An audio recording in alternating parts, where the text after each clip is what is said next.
गुरु प्यारी साध संगत जी, स्वागत है आपका हमारे चैनल धार्मिक स्टोरी पर, जहां हम सिख इतिहास और अध्यात्म की प्रेरक कहानियों में गहराई से उतरते हैं। आज हम सिख धर्म के संस्थापक गुरु नानक देव जी के जीवन के सबसे गहन क्षणों में से एक की खोज कर रहे हैं। क्या आपने कभी सोचा है कि जब सच्ची भक्ति कर्मकांडों से टकराती है तो क्या होता है? तो तैयार हो जाएं, क्योंकि हम उस समय की बात कर रहे हैं जब गुरु नानक देव जी को नमाज पढ़ने के लिए मजबूर किया गया था। हम बताएंगे कि असल में क्या हुआ था, ये कब और कहां हुआ था, और इससे हमें क्या शाश्वत सबक मिलते हैं। अगर आप यहां नए हैं तो सब्सक्राइब बटन दबाएं और नोटिफिकेशन चालू करें ताकि आप इस तरह की और भी वीडियो से न चूकें। तो चलिए शुरू करते हैं। गुरु नानक देव जी, जिनका जन्म 1469 में तलवंडी में हुआ था, एक क्रांतिकारी आध्यात्मिक नेता थे जिनकी शिक्षाओं ने सिख धर्म की नींव रखी। छोटी उम्र से ही उन्होंने आध्यात्मिकता के प्रति असाधारण झुकाव प्रदर्शित किया और 15वीं शताब्दी के भारत में प्रचलित कठोर कर्मकांडों और सामाजिक विभाजनों पर प्रश्न उठाए। समाज धार्मिक, जातिगत और लैंगिक आधार पर गहराई से विभाजित था, जिसमें हिंदू धर्म और इस्लाम प्रमुख धर्म थे। हिंदू विस्तृत समारोहों और जातिगत पदानुक्रमों का पालन करते थे, जबकि मुसलमान इस्लाम के 5 स्तंभों का पालन करते थे, जिनमें नमाज भी शामिल थी, जो दिन में 5 बार की जाने वाली धार्मिक प्रार्थना थी। गुरु नानक देव जी का संदेश सरल किंतु गहन था। ईश्वर एक है, एक ओंकार, और सच्ची भक्ति बाहरी कर्मकांडों से परे आंतरिक पवित्रता, समानता और मानवता की सेवा पर केंद्रित होती है। अपने प्रारंभिक वर्षों में गुरु नानक देव जी ने विभिन्न कार्य किए, जिनमें मवेशी चराना और खेती करना शामिल था, लेकिन उनका मन हमेशा ईश्वर के प्रति समर्पित रहा। उन्होंने 1487 में माता सुलखनी जी से विवाह किया और उनके 2 पुत्र हुए, श्री चंद और लक्ष्मी दास। अपने परिवार को स्थिरता प्रदान करने के लिए लगभग 1485-1487 के आसपास, लगभग 16-18 वर्ष की आयु में गुरु नानक देव जी लोधी वंश के शासन के अधीन भारत के पंजाब राज्य के एक हलचल भरे शहर सुल्तानपुर लोधी चले गए। उनके इस कदम में उनके बहनोई भाई जय राम, जो स्थानीय गवर्नर नवाब दौलत खान लोधी के यहाँ कार्यरत थे, ने सहायता की। काली बेई नदी के तट पर स्थित सुल्तानपुर लोधी दिल्ली सल्तनत काल के दौरान एक रणनीतिक प्रशासनिक केंद्र था। ये संस्कृतियों का एक संगम था, जहाँ हिंदुओं के साथ साथ मुस्लिम आबादी भी अच्छी खासी थी, और यह व्यापार और शासन का केंद्र था। गुरु नानक देव जी को नवाब के अन्न भंडार और गोदाम का प्रभारी, मोदी या लेखाकार नियुक्त किया गया था। उनकी ईमानदारी और निष्पक्षता ने उन्हें स्थानीय लोगों के बीच शीघ्र ही सम्मान दिलाया। वे अनाज को सावधानी पूर्वक तौलते थे और अक्सर 13 की संख्या पर पहुंचने पर 13 का जाप करते थे, जो उनकी भक्ति का प्रतीक था। सुल्तानपुर लोधी में 14 वर्षों का ये काल गुरु नानक देव जी के लिए परिवर्तनकारी रहा। उन्होंने एक गृहस्थ जीवन जिया, पारिवारिक जिम्मेदारियों को आध्यात्मिक साधनाओं के साथ संतुलित किया। हर सुबह वे काली बेई में स्नान करते और एक बेर के पेड़, जो अब गुरुद्वारा बेर साहिब का स्थान है, के नीचे ध्यान करते और शिष्यों का एक छोटा समूह इकट्ठा करते, जो उनकी समानता और भक्ति की शिक्षाओं की ओर आकर्षित होते थे। इस दौरान सुल्तानपुर लोधी ने गुरु नानक देव जी के जीवन की कई महत्वपूर्ण घटनाओं को देखा। उनके पुत्रों का जन्म वहीं हुआ, 1494 में श्री चंद और 1497 में लक्ष्मी दास। ये शहर 1499 में उनके दिव्य रहस्योद्घाटन की पृष्ठभूमि भी बना, जब वे 3 दिनों के लिए बेई नाले में अंतर ध्यान हो गए और यह उद्घोष करते हुए प्रकट हुए, न कोई हिंदू न कोई मुसलमान, जो एक ईश्वर के अधीन समस्त मानवता की एकता पर बल देता था। लेकिन इस ज्ञानोदय से पहले एक ऐसी घटना घटी जिसने गुरु नानक देव जी की खोखली धार्मिक रस्मों की आलोचना को उजागर किया। वो घटना जब उन्हें नमाज में भाग लेने के लिए मजबूर किया गया। ये घटना 1490 के दशक के अंत में, संभवतः 1496-1497 के आसपास, उनके ज्ञानोदय से ठीक पहले सुल्तानपुर लोधी की एक मस्जिद में घटी थी। उसी स्थान पर अब गुरुद्वारा अंतरात्मा साहिब स्थित है, जो उस जगह पर स्थित है जहाँ कभी मूल मस्जिद हुआ करती थी। उस समय एक मुस्लिम शासक नवाब दौलत खान लोधी ने गुरु नानक देव जी के धर्म पर अपरंपरागत विचारों के बारे में अफवाहें सुनी थी। लोग उनके इस कथन से हैरान थे कि न कोई हिंदू है और न कोई मुसलमान, और इसे स्थापित धर्मों के लिए एक चुनौती के रूप में व्याख्यायित किया।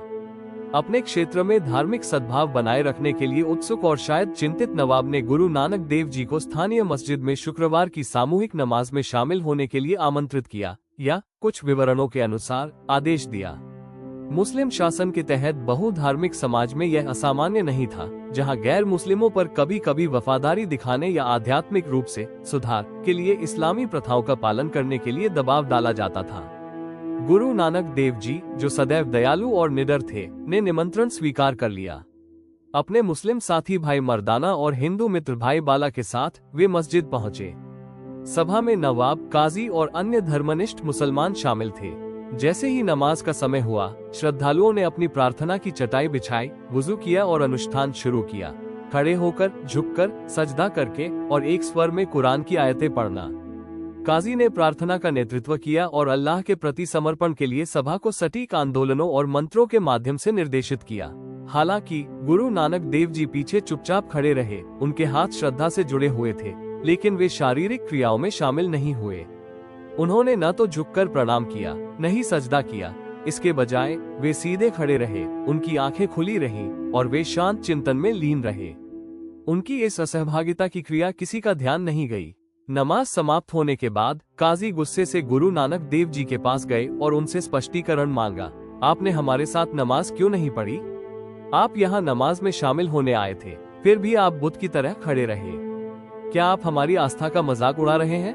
नवाब भी उतने ही हैरान और आहत थे। उन्होंने भी यही भावना दोहराई और गुरु नानक देव जी पर अपनी बात तोड़ने और उनकी धार्मिक प्रथाओं का अनादर करने का आरोप लगाया। गुरु नानक देव जी ने शांति और गहन अंतर्दृष्टि के साथ उत्तर दिया। उन्होंने समझाया कि सच्ची प्रार्थना शरीर का यांत्रिक प्रदर्शन नहीं, बल्कि हृदय और मन का ईश्वर के साथ एक सच्चा मिलन है। अपनी बात को स्पष्ट करने के लिए उन्होंने प्रार्थना करने वालों के आंतरिक विचारों को प्रकट किया, जिससे उनकी आध्यात्मिक दूरदर्शिता का प्रदर्शन हुआ। काजी की ओर मुड़कर उन्होंने कहा, जब आप प्रार्थना करा रहे थे, तब आपका ध्यान ईश्वर पर नहीं था। आप फिल्लौर में अपने घर में अपने नवजात शिशु के बारे में चिंतित थे, इस डर से कि वह आपके आंगन के कुएं में गिर न जाए। काजी ने स्तब्ध होकर स्वीकार किया कि यह सच था। वास्तव में वह अपने नन्हे घोड़े की चिंता में विचलित हो गए थे। फिर नवाब को संबोधित करते हुए गुरु नानक देव जी ने आगे कहा, और हे नवाब, तुम भी प्रार्थना में ध्यान केंद्रित नहीं कर रहे थे। तुम्हारा ध्यान अपने खजानों और उन घोड़ों पर था जिन्हें तुम काबुल में खरीदने की योजना बना रहे थे और उन्हें बेचकर होने वाले मुनाफे का हिसाब लगा रहे थे। नवाब ने भी स्वीकार किया कि नमाज के दौरान उसका मन अपने व्यापारिक लेन देन में भटक गया था। सभा चकित थी। यह व्यक्ति उनके गुप्त विचारों को कैसे जान सकता है? वे गुरु नानक देव जी के चरणों में गिर पड़े, उन्हें एक सच्चा संत मानते हुए। विनम्र होकर उन्होंने पूछा, तो फिर हम कैसे प्रार्थना करें? हमें सच्ची भक्ति का मार्ग बताइए। गुरु नानक देव जी ने उन्हें सिखाया कि आंतरिक पवित्रता के बिना अनुष्ठान व्यर्थ है। उन्होंने कहा, प्रार्थना हृदय से होनी चाहिए। अपने मन को शांत करो, सांसारिक मोह माया को त्याग दो और ईश्वर के प्रकाश को अपने भीतर चमकने दो। हर सांस के साथ ईश्वरीय नाम का स्मरण करो, क्योंकि ईश्वर सर्वत्र और सब में है। इस घटना ने उनकी मूल शिक्षा को रेखांकित किया। यदि तुम सब में ईश्वर को नहीं देख सकते, तो तुम ईश्वर को बिल्कुल नहीं देख सकते। ये धार्मिक आचरण में पाखंड का एक सौम्य किंतु शक्तिशाली प्रहार था, जो दर्शाता है कि यदि मन भौतिकवाद में उलझा हुआ है, तो बाह्य रूप, चाहे हिंदू पूजा हो या मुस्लिम नमाज, कोई अर्थ नहीं रखते। इस घटना के परिणाम महत्वपूर्ण थे। इसने गुरु नानक देव जी की एक आध्यात्मिक मार्गदर्शक के रूप में प्रतिष्ठा को बढ़ाया और उनके एकता और भक्ति के संदेश की ओर अधिक अनुयायियों को आकर्षित किया। नवाब और काजी उन्हें दंडित करने के बजाय उनके प्रशंसक बन गए और इस घटना ने गुरु नानक देव जी की आस्था के बारे में भ्रांतियों को दूर करने में मदद की। कुछ ही समय बाद 1499 में गुरु नानक देव जी ने बेई नदी में अपने दिव्य आह्वान का अनुभव किया, जिसके कारण वे भारत, मध्य पूर्व और उसके बाहर अपनी शिक्षाओं का प्रसार करने के लिए अपनी उदासी पर निकल पड़े। सुल्तानपुर लोधी सिख इतिहास में उस स्थान के रूप में अंकित रहा जहां गुरु नानक देव जी के मिशन ने वास्तव में आकार लेना शुरू किया। ये कहानी सिख धर्म में अत्यधिक महत्व रखती है। ये कीरत करो, नाम जपो, वन छको के सिद्धांत का उदाहरण है, जो बाहरी दिखावे की बजाय आंतरिक आध्यात्मिकता पर जोर देता है। सिखों के पवित्र धर्म ग्रंथ गुरु ग्रंथ साहिब जी में गुरु नानक देव जी के शब्द भक्ति के बिना कर्मकांड की बार बार आलोचना करते हैं। उदाहरण के लिए एक शब्द में वे कहते हैं, मन के एकाग्र हुए बिना सभी कर्मकांड झूठे हैं, गुरुमुखी से अनुवादित। ये घटना अंतर्धार्मिक संवाद को भी बढ़ावा देती है, क्योंकि गुरु नानक देव जी ने इस्लाम का सम्मान किया लेकिन सभी धर्मों पर लागू होने वाले सार्वभौमिक सत्यों की ओर इशारा किया। यह आज के सिखों को प्रार्थना में सजगता का अभ्यास करने की याद दिलाता है, चाहे जपजी साहिब का पाठ हो या सिमरन। गुरु नानक देव जी के जीवन की ऐसी ही घटनाएं इस विषय को पुष्ट करती है। 1518-1520 के आसपास मक्का की अपनी यात्रा के दौरान वे इस्लाम के सबसे पवित्र स्थल काबा की ओर पैर करके सोते थे। जब तीर्थयात्रियों ने उन्हें डांटा तो उन्होंने उनसे अपने पैर ईश्वर से दूर करने को कहा। तभी उन्हें एहसास हुआ कि काबा हर दिशा में प्रकट हो रहा है, जो ईश्वर की सर्वव्यापकता को दर्शाता है। बगदाद में उन्होंने सूफियों से बातचीत की और रूढ़िवादी विचारों को चुनौती दी। ये घटनाएं सामूहिक रूप से गुरु नानक देव जी को एक विभाजक के रूप में नहीं, बल्कि एक सेतु निर्माता के रूप में दर्शाती हैं, जिन्होंने ऐसे क्षणों का उपयोग समानता और सच्ची आस्था सिखाने के लिए किया।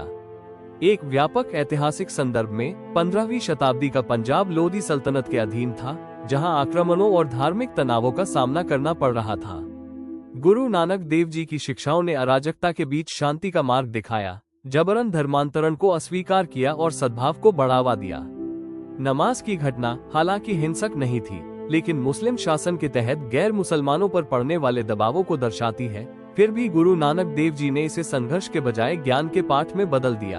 आज सुल्तानपुर लोधी एक तीर्थ स्थल है, जहां बेर साहिब, हट साहिब और अंतरात्मा साहिब जैसे गुरुद्वारे इन स्मृतियों को संजोए हुए हैं। हर साल गुरु नानक जयंती के दौरान भक्त उनके जीवन को याद करने के लिए वहां उमड़ पड़ते हैं। ये कहानी लाखों लोगों को प्रेरित करती है और हमें याद दिलाती है कि जबरन किए गए कर्मकांड पाखंड को जन्म देते हैं, जबकि स्वैच्छिक भक्ति आत्मा को मुक्ति दिलाती है। अंत में गुरु नानक देव जी को नमाज पढ़ने के लिए मजबूर करने की घटना 1490 के दशक के अंत में पंजाब के सुल्तानपुर लोधी में एक स्थानीय मस्जिद में घटी थी। जो घटित हुआ वो अवज्ञा नहीं, बल्कि सच्ची प्रार्थना के सार का प्रकटीकरण था, जिसने आध्यात्मिक इतिहास पर एक अमिट छाप छोड़ी। ये हमें रूपों से परे देखने और अपने भीतर के ईश्वर से जुड़ने की शिक्षा देता है। और गुरु नानक देव जी के जीवन की इस अद्भुत कहानी का समापन। अगर आपको यह वीडियो पसंद आया हो तो इसे लाइक करें, अपने दोस्तों के साथ शेयर करें और नीचे कमेंट करें, गुरु नानक देव जी की आपकी पसंदीदा शिक्षा क्या है। सिख इतिहास, अध्यात्म और प्रेरक हस्तियों पर और कहानियों के लिए सब्सक्राइब करना न भूलें। वाहेगुरु जी का खालसा, वाहेगुरु जी की